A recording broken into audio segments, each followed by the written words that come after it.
Okay, happy 4th of July. Here we got the red, white, and blue going on. Live stream a little bit early, but that way we can go watch the fireworks tonight, of course. But just because it's 4th of July, just because it's a holiday, do you think we are going to be taking a day off from getting in a real money fantasy football draft? Of course we're not. We are hopping in a real money fantasy football drafts every single day this offseason. You can get in with us. Make sure you subscribe to the channel. Make sure you hit the bell next to the subscribe button. That way you know when we're live. We have 2 spots left right now in this Best Ball Mania draft for anybody wanting to join. And we have an update to the $500 draft that we are currently in. Just ended up taking Saquon Barkley at pick 2. We asked everybody on Twitter, hey, what do you think I should do? But now getting our draft spot. Let's see where we are. Let's see where we're at. 103. Haven't selected at the 103 in quite a while, but our $500 draft is actually at the 104. So this is probably going to be some pretty good practice for how that draft is going to go. Let's check out this draft room for anybody potentially a part of the flock that's in here. I don't see anybody. Maybe Trent is a part of the flock. That name sounds familiar, but it looks like this may just be a random public lobby that we are able to go out there and crush. But of course, thank you so much for everybody coming out. I truly do appreciate y'all. I really hope that you're having a great 4th. I hope that you're able to go watch some fireworks, go have some fun tonight, maybe have some burgers, maybe have some hot dogs. But let's get this draft underway at the 103. I don't want to say what we're doing just yet. Maybe the person watching this live stream is at 1, is at 2. So let's keep the lips sealed. Let's wait until we're on the clock. Then we'll give up that 103 selection. Even though if you watch enough of these live streams, you should know what we're doing by now. Okay, so 101 is on the clock. I'm assuming. Now, this is taking it down. Come on. Let's see. Did he just auto draft or is my Wi-Fi horrible? Oh, let's queue up some players real quick just to make sure that we are not going to get autoed. Okay, maybe I'm going to have to do this on my phone because this looks like my computer is messing up. Let's pull this up. I'm assuming Taylor went at the 101. I'm assuming that Cooper Kupp went at the 102. No, CMC went at the 102. So we're going to go ahead. We are going to take Cooper Kupp at pick 3. Easy selection, in my opinion. If you're going to look at the running backs that are available to us later on in this draft, I actually ended up taking Christian McCaffrey at pick 4 earlier on in that $500 draft. And the running back that we had available to us at pick 21 was Saquon Barkley. Hopefully we get Barkley making it back to us at 22 to pair up with Mr. Cooper Kupp. But what was the craziest thing I've seen in a long time is I actually ended up getting Cooper Kupp at the 106 in a draft earlier this morning. You had a team taking Derrick Henry either at pick 1 or pick 2, giving us Cooper Kupp, and then we ended up getting Aaron Jones on the way back around in the second half, which was very exciting. But here in this draft, you have a surprise. You have Najee Harris going pick 5. This is going to be earlier than where you see him in the majority of drafts. Najee Harris, you can usually get him pick 10, pick 11, pick 12. Here, seems a little bit rich to take him over Jamar Chase, to take him over Stephon Diggs, to take him over Derrick Henry, to take him over Austin Eckler. Now, personally, I'm fine if you wanted to go with the second-year running back Najee Harris over Henry, but I'm just going to prefer the elite level wide receivers in this range, considering the running backs that are going to be available to us in the second round. Okay, so let's see. Moses says, are you watching fireworks downtown Austin? Hopefully I am. We'll see. We'll see. But Devontae Adams goes pick 10. Adams goes right in his range. Dalvin goes in his range. I mean, this is not really surprising. The only surprising picks I think we've had so far this draft really going to be that Najee Harris selection at 5. Outside of that, everything seems to be cookie cutter. I've drafted a ton of Cooper Kupp just because I'm taking Cooper Kupp at pick 2 or pick 3. So inherently, I am going to have a higher ownership percentage on Cooper Kupp than some of those other players in this range. Kelsey goes pick 12. Never thought we were going to get Travis Kelsey falling to us, so nothing changes. Lamb goes 13, very standard. Even though I have seen Mike Evans sliding over CeeDee Lamb in some of these drafts since you had the Rob Gronkowski retirement announcement. But let's see. Mike Evans does go pick 14, so directly after CeeDee Lamb. Let me know, are y'all still preferring Lamb over Mike Evans? Personally, in Best Ball Mania, because you're prioritized to get that production in weeks 15, 16, and 17, I'm going to be going with CeeDee Lamb over Mike Evans, even though Evans has it in the range of outcomes to be the wide receiver 1 overall through the first month of the season if this team is without Godwin for the first month. But like I said, I'm prioritizing production for the end of the year for that best ball tournament. And if you have, for whatever reason, not fixed your life, decided to have some fun, decided to go sign up for Underdog Fantasy and use promo code FLOCK, you can do so. Just go to the link in the description, go to the link in the live chat, go to the link in the comment section. We are hopping into these real money fantasy football drafts every single day because there is nothing more fun. And when you go sign up for Underdog Fantasy and use promo code FLOCK, they will match your first deposit dollar for dollar up to 100. You will get our 2022 rankings, our dynasty rankings, our dynasty rookie rankings, and of course, you will support this channel. But Mark Andrews goes 19. Andrews has been falling in. I'm still taking Mark Andrews. I understand the passing volume overall is going to go down in Baltimore severely compared to where it was at last year, but I think the passing efficiency is maybe, I don't want to say going to outweigh the drop off in volume, but it will help. It will 100% help. Now that we are on the clock here, let's go ahead. Let's take Leonard Fournette. Let's take Fournette, pick 22. I think the wide receivers that we're going to have available to us a little says he prefers Evans over Lamb. Suzuki says still prefers Lamb. Yeah, like I said, I wouldn't be surprised if Mike Evans is the wide receiver 1 overall in fantasy this upcoming season. I think that is going to be in the range of outcomes, at least for the first month. But by the time we get to the second half of the season, there I think you could imagine that Chris Godwin makes it back. Chris Godwin leads this team in targets. And if that were to happen, hell, you really have to be concerned overall with what you're going to get with the ceiling case for Mike Evans in the last 3 weeks, where, of course, so much money is up for grabs in weeks 15, 16, and 17. But Tyreek Hill goes pick 24. T. Higgins goes pick 23. Let me know if y'all would have preferred us to go with Tyreek Hill. I think it's in the range of outcomes for Waddle to be the wide receiver 1 there. I know it's crazy, but I just love me some Jalen Waddle to the point where it's hard for me to get that excited for Tyreek Hill compared to some of the other players that are going to be in this range. So Trent decides to go Tyreek and Nick Chubb. I think this team honestly may be on auto. Yeah, Taylor, Nick Chubb, and Tyreek Hill. Almed says, pay your Wi-Fi bill, Mason. Oh dear. I have the nicest Wi-Fi you could ever get. Like, this should not be happening. And this was happening earlier today as well. Hopefully the rest of the live stream should be fine. But let's see what happens. A.J. Brown has been falling a little bit in these drafts as of late, which I'm fine with. Do we go ahead, take Keenan, or do we reach? I think we are going to reach. The wide receivers that are going to be available to us at the 4-5 turn aren't going to be fantastic either. I guess Keenan Allen does have it in his range of outcomes to be that top 10 wide receiver overall. We'll go Keenan Allen. I wanted to try to talk myself into reaching for someone like Kyle Pitts. I have reached for Kyle Pitts in some of these drafts, but I know a lot of people want to say that, oh, the Cooper Kupp, Keenan Allen pairing is going to be fantastic for the end of the season, yada, yada, yada. I personally just think that if you look at the target share, Keenan Allen's averaged almost 10 targets a game over the past 3 seasons. He should also have the elite level quarterback play similar to a Mike Williams, the exact same quarterback play as a Mike Williams this upcoming season. So I'm going to take Keenan Allen over Mike Williams. I'm consistently doing it because Keenan Allen has been consistently the better wide receiver over the past 3 years. Pitts would have been the other guy. We would have reached on him according to ADP, yada, yada, yada, but I don't really care. I mean, let's go ahead and pull up my 2022 fantasy football draft guide because I discovered something with Kyle Pitts that was pretty freaking crazy. Okay, because we always like to look at players with their rookie season and put it in context. How impressive was this actually? And if we look at Kyle Pitts, he just put up the best tight end season of all time for any rookie. He put up the best rookie tight end season of all time. So you can't really pull him up and compare him to tight ends historically just because nobody compares to Kyle Pitts historically. However, what we can do is we can say, well, there are wide receivers who've managed to do what Kyle Pitts did.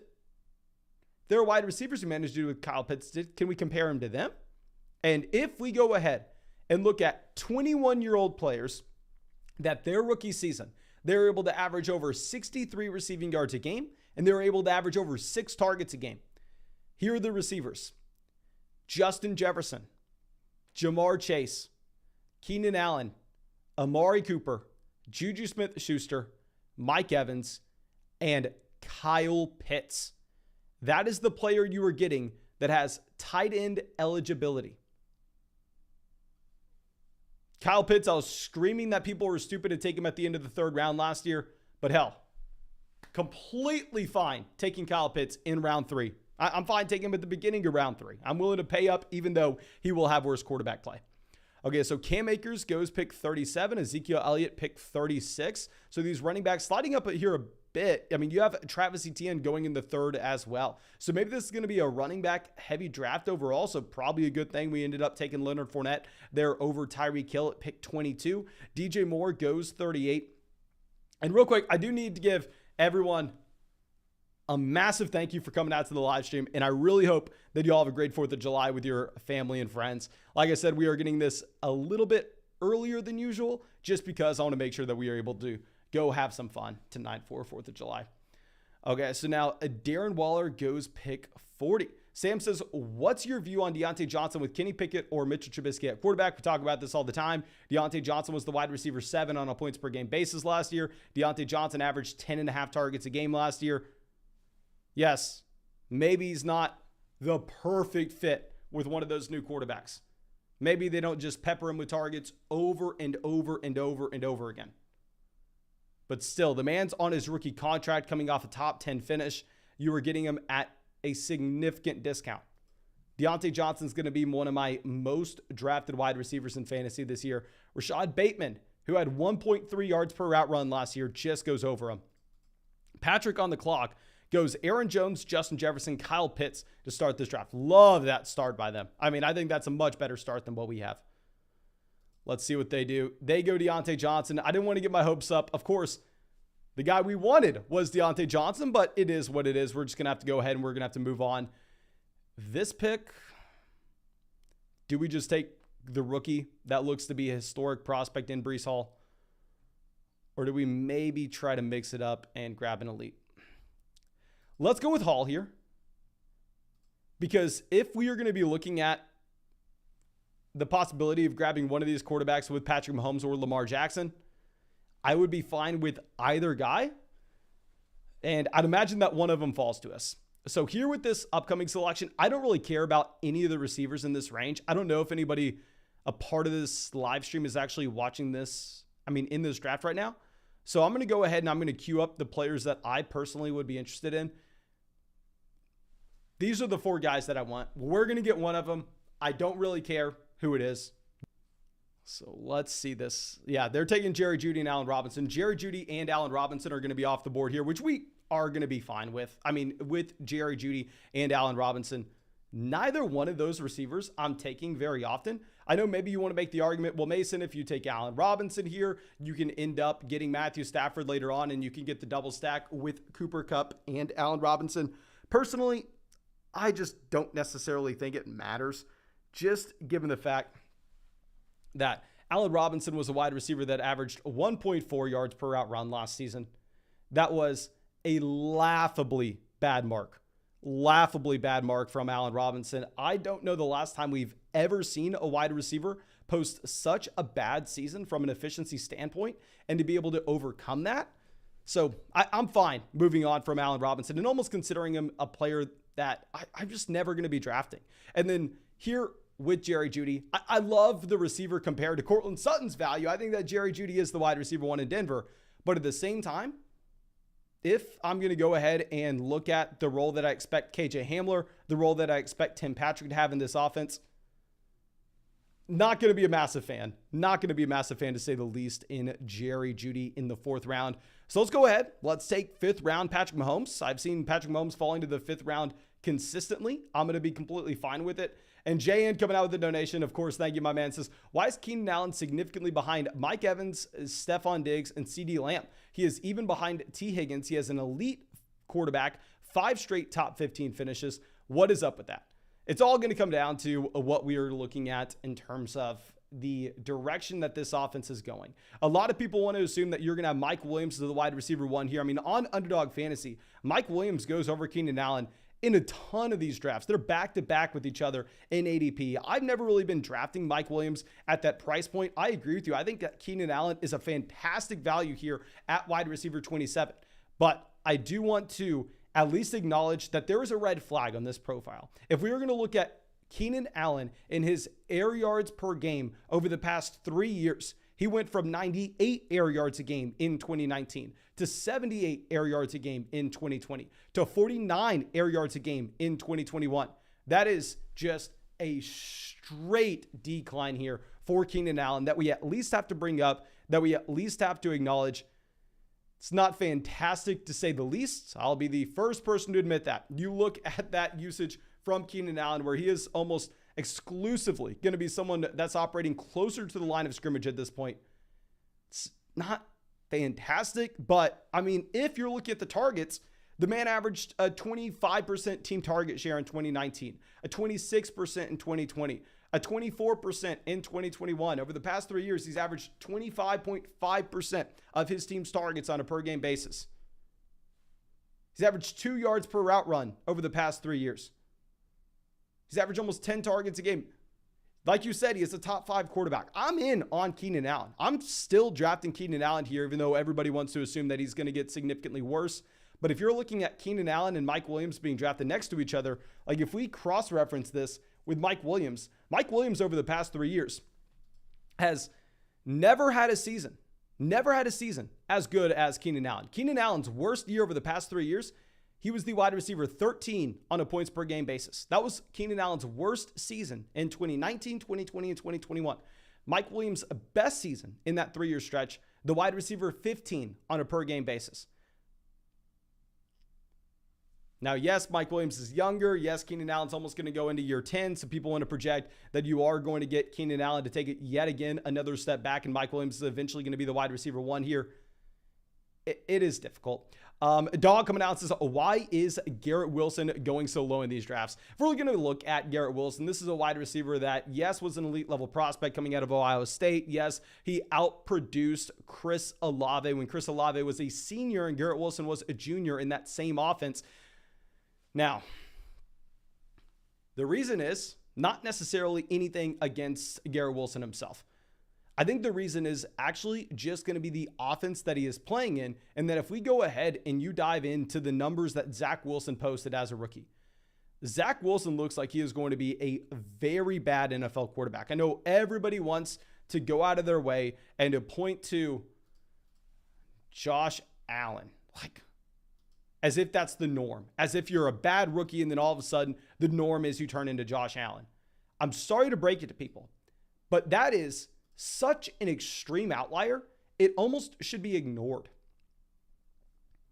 It almost should be ignored. Like, you are much more likely to post that laughably bad rookie season and then turn into Josh Rosen, and then turn into Sam Darnold, and then turn into Dwayne Haskins, and then turn into a quarterback that never is able to elevate his play to an extreme level. And Zach Wilson can get better this upcoming season and still be very bad. That's the issue when you post one of the worst rookie quarterback seasons that we have seen over the past 5 years. Sam Darnold had a better rookie year than Zach Wilson.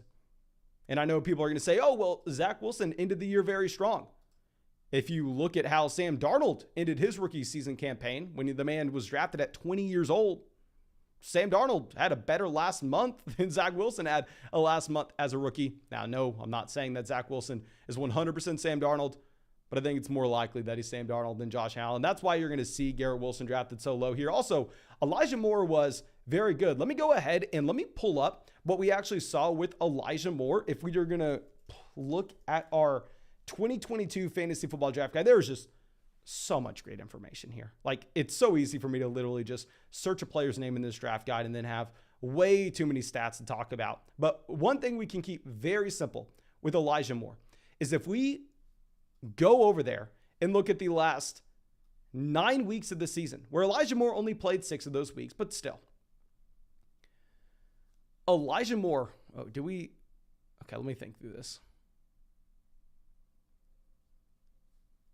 We're going to take Adam Thielen. I would prefer Russell Gage if it was a regular fantasy football format. However, with Russell Gage. I think he's going to provide you the majority of that production in the first half of the season and then fall off once Chris Godwin comes back. I'm prioritizing production for weeks 15, 16, and 17 here. So that's why we're going to be going with Adam Thielen.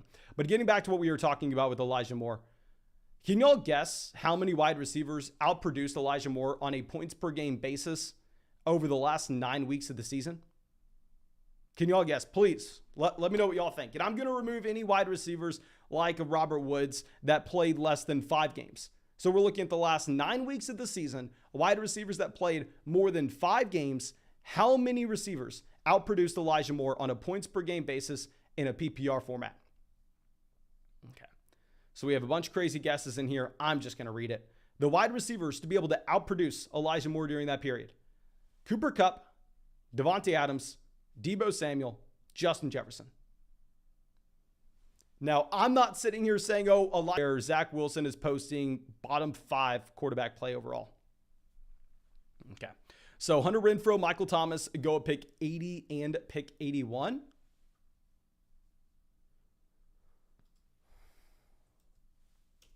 You know, I'm going to be drafting the hell out of Michael Thomas in this range.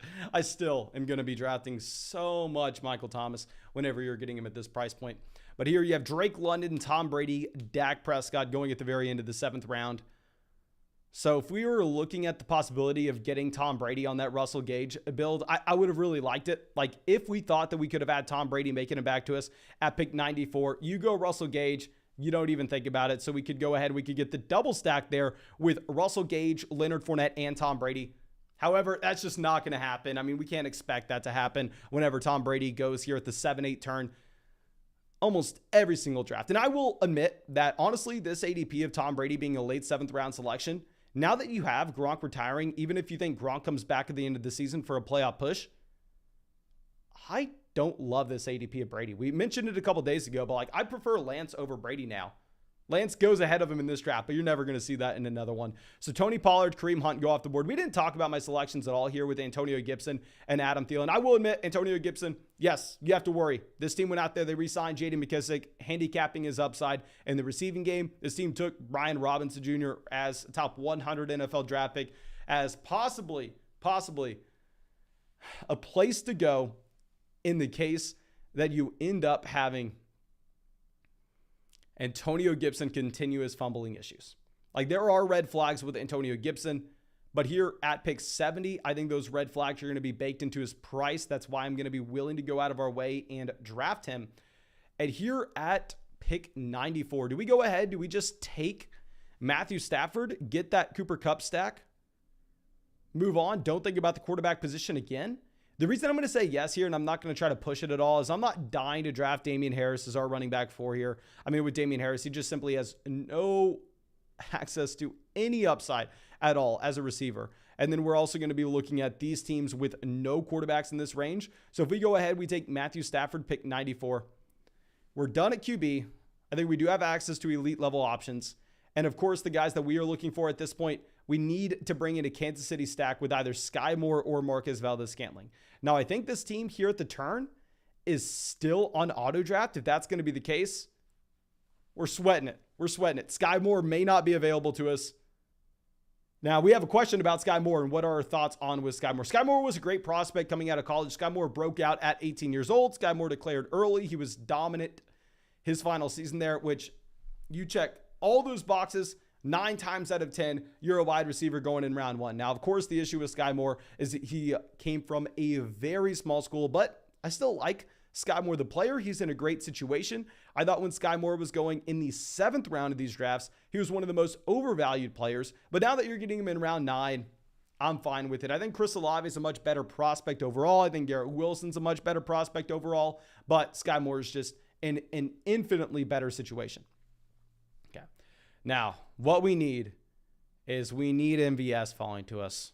This team goes Derek Carr. Thank God they go Derek Carr. Of course, we didn't need a quarterback when we have Stafford and Mahomes. So we're going to go ahead. We're going to take Marquez Valdez-Scantling. I think that he can end up having that field stretching role in Kansas City. He's almost a lock for this field stretching role in Kansas City, and that could be a very valuable role in a best ball format in particular. And then whenever we are going to have Patrick Mahomes, obviously we want to be able to bring in a couple of his pass catchers here. So getting Marquez Valdez-Scantling pick 99, and we'll be excited about that. Okay. But real quick, let me give a big shout out to everybody spending 4th of July with me. I really do hope you all have a great 4th of July, as I already said. Just thank you, of course, for everything that you've done. And yeah, let's have a great draft. DK Metcalf coming out says he's going to make Drew Lock look like a great quarterback. How funny would that be if, of course it's a troll. Of course it's some 30-year-old random dude. But how funny would it be if it actually was DK Metcalf? And like DK Metcalf was watching fantasy football videos and he was getting upset where people were drafting him too low. That would be pretty funny. Okay, so let's see this. We have Dawson Knox 106, Aaron Rodgers 105, Devin Singletary at pick 104. Okay. There's one player that has been falling in this range.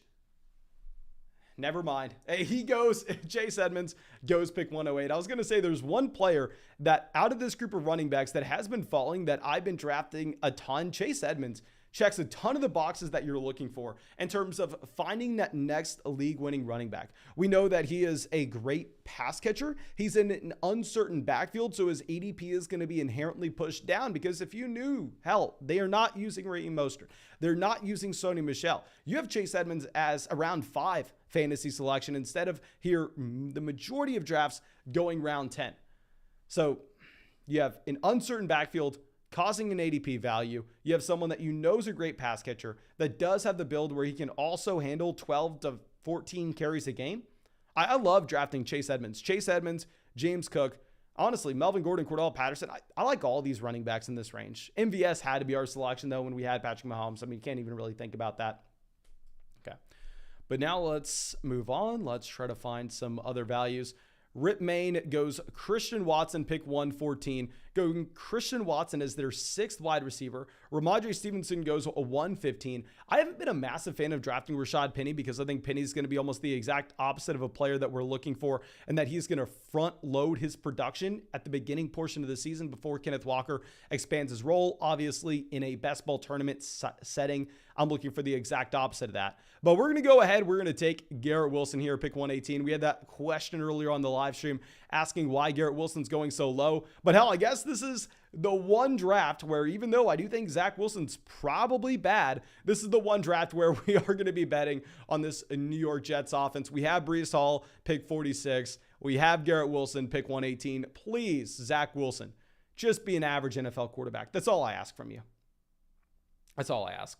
And Dustin asking, don't see where you can get in a draft with you. Okay, so all you have to do if you want to get in a draft with us, like I said, I do this every single day. We talk about this every single day. But make sure you go sign up for Underdog Fantasy. Use promo code FLOCK with the link in the description. And when you go and sign up for Underdog Fantasy and use promo code FLOCK, you'll get our rankings, a 100% deposit match, yada, yada, yada. But we'll do live streams drafting on Underdog Fantasy every single day.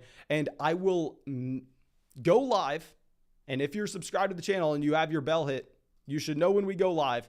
And at the very beginning of the live stream, I'll say, okay, we just entered that Best Ball Mania draft. There are, in this draft thing, when we entered, there were 5 spots open, and then 5 people can go join, can hop in. So you do need to be subbed. And later on this offseason, whenever I max out Best Ball Mania, which is going to be soon, sadly, then we are going to get private drafts, where essentially I'll send out a link to a private draft where that we can be very bullish on for one reason and one reason alone. The splits that you have with and without Dalvin Cook. Of course, everybody knows this by now. I don't even think we need to bring it up, but I will just for the hell of it. Let's go ahead. Let's look at Alexander Mattison in games where you have not had Dalvin Cook play this offseason. Alexander Mattison in games without Dalvin Cook at any part of his NFL career has averaged 20.17 rushing attempts. He's averaged 4.5 targets a game. He's averaged over 20 fantasy points per game. And with Dalvin Cook, on average, Dalvin Cook has missed 5 games this season through his NFL career. Now, of course, he tore his ACL early on, so that is a little bit skewed based off of one season when Alexander Mattison wasn't there, him missing a large portion of games. Regardless, I love Alexander Mattison. I could easily see him being the running back that wins this tournament. Like, imagine Dalvin Cook tears his ACL tomorrow, where he pulls a Cam Akers. Not hoping it happens. I really hope it does not happen. But he pulls a Cam Akers and tears his Achilles at practice. Where does Alexander Mattison go in fantasy drafts? And at what point would be too high? Does he go where Dalvin Cook goes? Probably. Probably goes late round 1, early round 2. Okay. So Sam coming out says, got offered Darnell Mooney and Amari Cooper for Stephon Diggs. I'm personally just going to be holding on to Diggs. Yeah, let's just hold on to Stephon Diggs.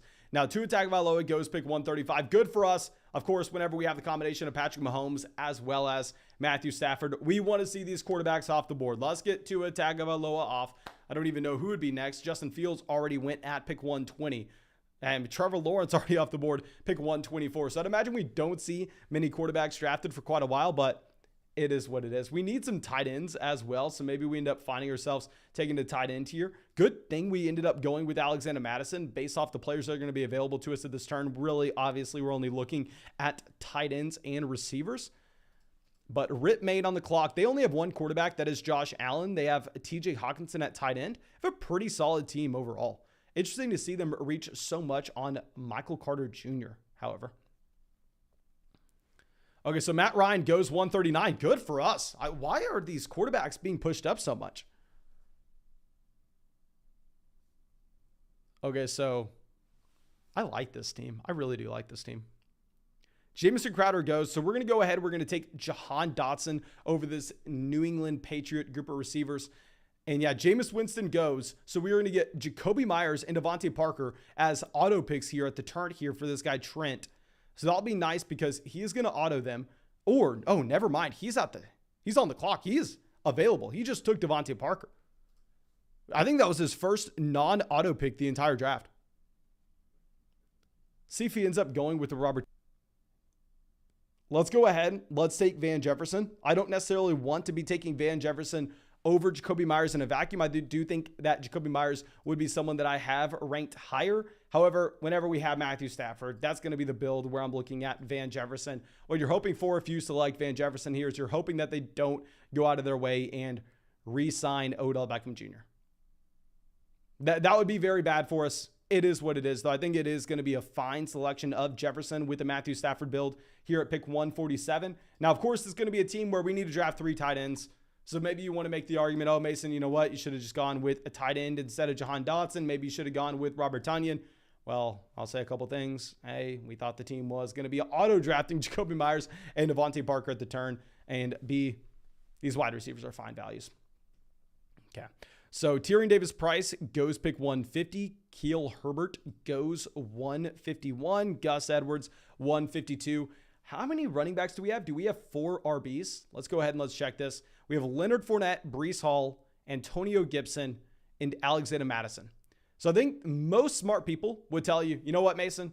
You're only going to be drafting 5 running backs total on this build. Now, I think historically speaking in basketball formats, yeah, you want to overload receiver at the very end. But I am personally probably going to end up grabbing 6 running backs depending on the value. Now, these guys look like they're getting pushed up the board based on the Gus Edwards, Keel Herbert selections over guys like Jalen Tolbert and Joshua Palmer. Happy to see Jalen Tolbert falling in ADP as well. Like, it was ridiculous where he was being drafted earlier on. I mean, Jalen Tolbert used to be drafted ahead of Jahan Dotson, a first-round wide receiver who was dominant, not at a tiny South Alabama school. No. Dominant at Penn State his final 2 years. Okay. So Hunter Henry goes pick 156. George Pickens, 157. We have a ton of receivers as well. We kind of do want tight ends falling to us, but now that you have Hunter Henry, Gerald Everett off the clock, I don't even know if there would be any other tight ends in this range that we're looking at. Come on, get some quarterbacks off the board. Yeah, Daniel Jones here. Zach Wilson. Get these QBs gone. Come on. Okay, so Darrell Williams goes pick 159. So it looks like we're probably going to end up with 1 receiver, 1 tight end here. I don't necessarily know if we're going to be wanting to take a running back in this range unless something crazy happens. So Tannehill, Daniel Jones off the board. Good for us. And yeah, we're kind of building around this New York Jets offense with a combination of Garrett Wilson and Breece Hall. However, We can't take Zach Wilson. It doesn't even matter. Maybe if Wilson was available in like the 17th or 18th round, yes, you can make the argument we can go ahead and draft him. But no, not here. Whenever we selected Mahomes with pick 51 and Stafford with pick 94, you're done at quarterback, almost no matter what. Okay. So let's see this. Pebble Bam takes Zach Wilson. Good for us. Patrick Soley on the clock. They have one tight end. Their tight end is Kyle Pitts, though. They took Cordell Patterson as well. I wonder if this team ends up looking at a Marcus Mariota at the very end of the draft. Why did they take Trevor Lawrence so high? I understand you have Christian Kirk, but you really think you need to reach on Trevor Lawrence? Okay, let's see what they end up doing.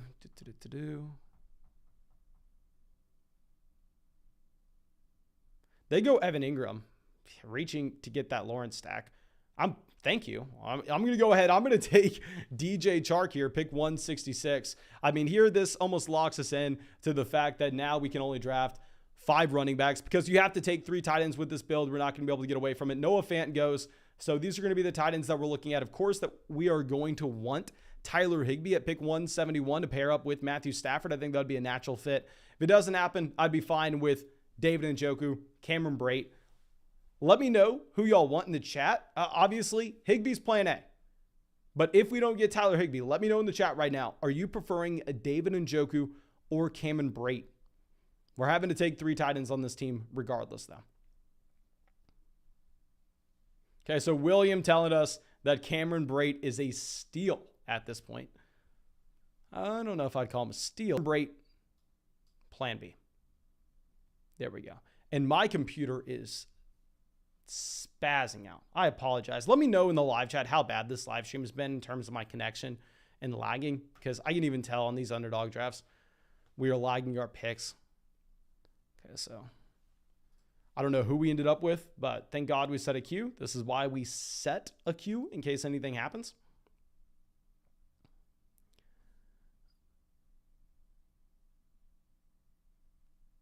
Okay, so Sammy Watkins goes. Let's take Higbee. We have Stafford. It's going to be the easy pick. William says the lag was a sign to get Cameron Brate. Baker Mayfield, 172. Was there Baker Mayfield news that I don't know about? Let me look this up. Dear God, if I understand how, if you want Baker Mayfield, fine, get Baker Mayfield. But you can get him in the 18th round in 100% of drafts. 100% of drafts. Yeah, I don't see any Baker Mayfield news. Maybe Patrick Sully is Baker Mayfield's childhood friend. Maybe. Hamler goes 176.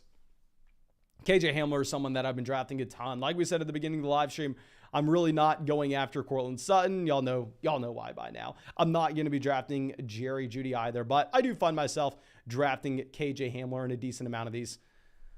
KJ Hamler and Tim Patrick are my main 2 guys. KJ Hamler being the top option. Like, I think my most drafted players in Denver are Hamler, Melvin Gordon, maybe Albert O now that he's dropped with Greg Dulcich getting a bunch of buzz in Denver. I wasn't drafting him before, but now that he's fallen about a round or 2 in ADP, I think it's more obtainable. Okay. Jay Wall says the lag hasn't been too bad. Okay, thank you, my man, for filling me in. Corvette says it only buffered a couple times for about 3 or 4 seconds. Thank you, my dude. And of course, both Jay Wall and Corvette, thank you for being out in every single live stream, always supporting. I promise you, I truly appreciate it. Now, David Njoku makes it all the way to pick 82. We were 7 picks away from getting him. Of course, you can't necessarily expect that to happen. Now, James Robinson is another one of these players that I have no freaking idea how his ADP is 170. Have y'all ever seen James Robinson go ahead of his ADP? I've never seen it. Never seen it at all. James Robinson's always a 16th, 17th, 18th round selection. Marlon Mack's another player that I don't know if I've ever seen him go ahead of his ADP.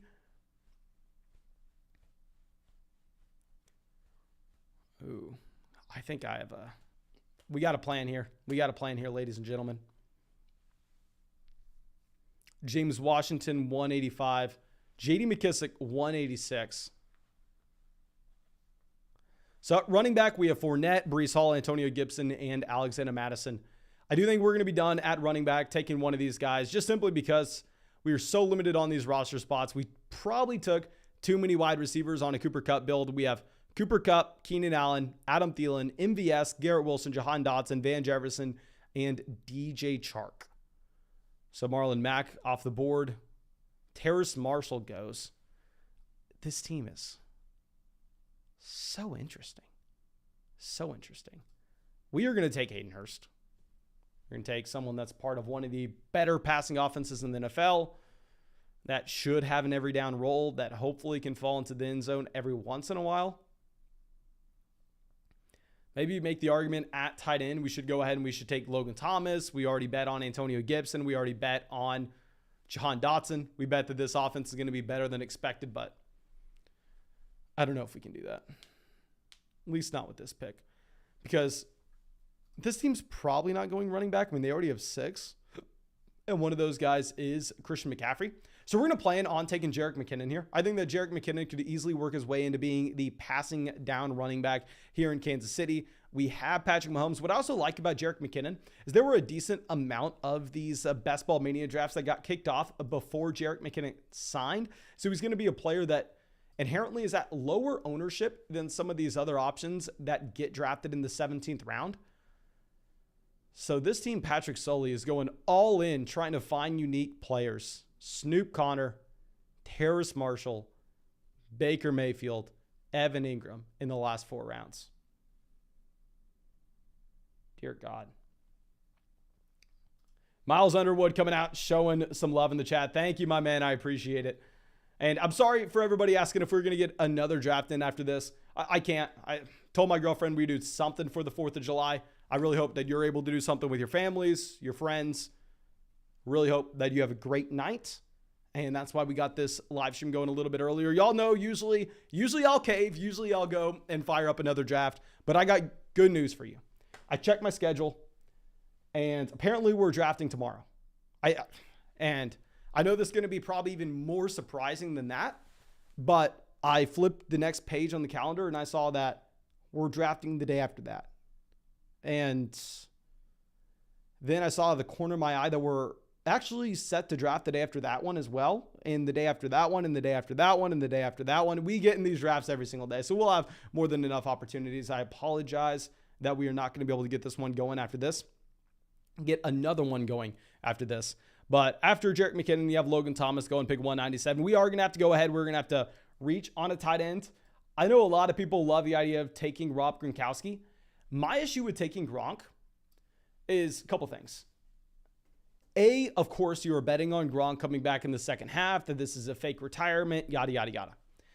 But there are already so many teams in Best Ball Mania. The majority of the field drafted Rob Gronkowski. He's going to be in the player pool. So even if you're right about him coming back, I don't necessarily think that you're going to smash that pick by any means. It's not like you're finding a low-owned player that's not going to be here very often, like a Pat Frymuth from last year. A lot of teams are already going to have Rob Gronkowski. So even if you get it right, it's not like you're just printing money. For that reason, we're going to probably take a different shot at tight end. Probably going to try to find the next Pat Frymuth, which will fail us 9 times out of 10. Will 100% fail us 9 times out of 10. But we'll queue up some tight ends. I don't necessarily need to show y'all who we queue up. Maybe we want to keep that to ourselves. Keep some things under the belt. But of course, thank you so much for being a part of the flock, supporting the channel. I really hope you have a great 4th of July. I promise you, I really do appreciate you. I hope I get to see you with the live stream tomorrow night. And yeah, have a great day, guys.